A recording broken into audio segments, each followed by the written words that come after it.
আচ্ছা, সাবু মাখা খেতে কারা কারা পছন্দ করো? এবার অনেকেই আছে যারা বলবে পুজো উপোস এইগুলোর জন্য সাবু মাখাটা খুব দরকার, কারণ এগুলো ছাড়া তো উপোস করাই যায় না। তো তাদের উদ্দেশ্যে বলি, সাবু মাখা শুধু পুজো পার্বণের জন্য নয় বা শুধু উপোসের জন্য নয়।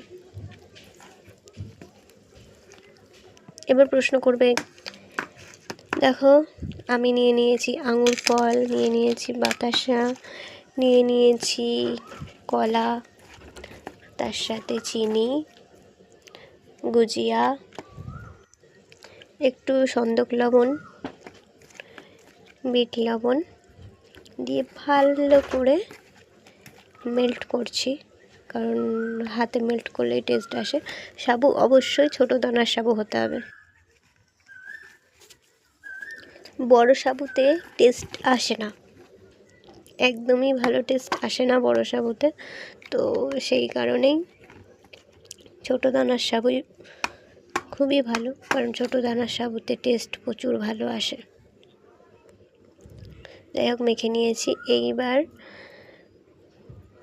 কাজু বাদাম, কিশমিশ যেগুলো দিতে পারো চাইলে, বাট আমি দিইনি, কারণ আমি খেজুর, কাঠবাদাম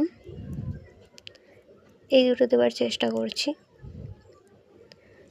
বেশ এইরকমভাবেই ছাড়িয়ে ছাড়িয়ে দেবেন।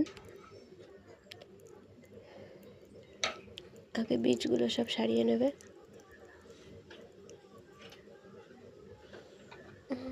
তারপর খেয়ে বলবে কেমন হয়েছে।